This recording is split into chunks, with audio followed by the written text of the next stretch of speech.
talk about pink and blue, and what does Sure. that mean to you? So basically, part of my activism will basically usually lead me down paths if a subject comes up in conversation amongst my friends, and we do lots of late night coffee.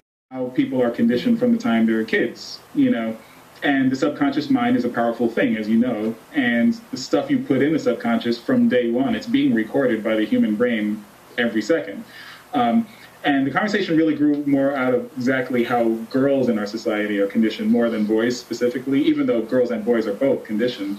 But I always tend to believe that girls get the short end of the conditioning stick in mainstream society because their conditioning tends to do more limiting of them, where boys still get, by and large, a lot of reinforcement that if you can imagine it, you can be it. Yeah. The imaginative toys get marketed still to boys. That's right. I'm sure you're aware of the big kerfluffle over Leggo and their shift in marketing. The mainstream Leggo, the you can imagine stuff, has been for the last 10 years, if not more, marketed just to boys. And then they're creating these sort of offshoot pink line, which is just Leggo for girls.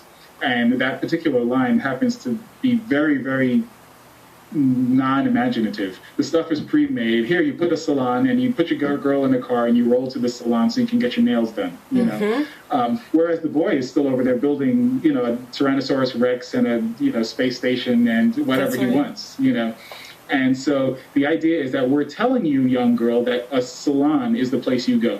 And we're telling this young boy is, we're not going to tell you. Just do whatever you want and imagine it, and you are automatically cool for imagining it. And I think, obviously, Legos are just a great example of that kind of disparity in how we give a license to imagine to boys and girls. Like, boys have, I think, a 90% free ride to imagine whatever they want to be, and they're never told there's a limit on it.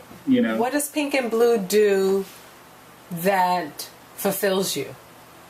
Well, definitely it allows me to, there's two things that I enjoy. One is I actually get to tell a story that I think is kind of fun. So the idea of me, standing on a street corner preaching about gender inequality during formative years, well, that's going to bore a lot of people really quick. Nobody wants to hear somebody say, well, statistics show that women are more likely to be, It's so true. It's even so though true. there's a ton of study, that shows, what happens when you condition boys and girls differently and how girls tend to suffer because of it.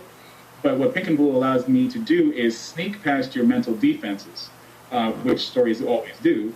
The same thing that you do when you go to see a movie that's 2 hours long, it can still happen in 3 minutes, which is probably going to be about the running length of Pink and Blue.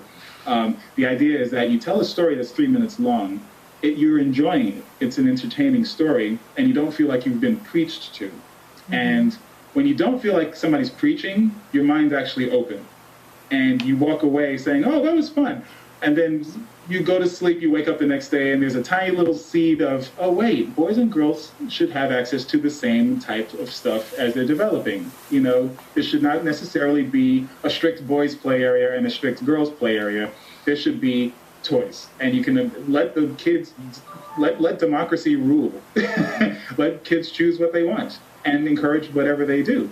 I've actually heard stories of, fathers chastising sons in toy stores for touching something pink, for touching a game controller that was pink or lavender. And I've heard like a person who was working the cash register, say that the father held up the line saying, I'm not going to buy that to the son. Because it was like a Nintendo controller or a PlayStation controller, but it was a custom pink, and he just would not let. Meanwhile, people are like, first of all, saying, why are you holding up the line because of the color of the controller? But secondly, you're scarring your kid. You're telling your kid what he chose, what he honestly liked, was wrong somehow.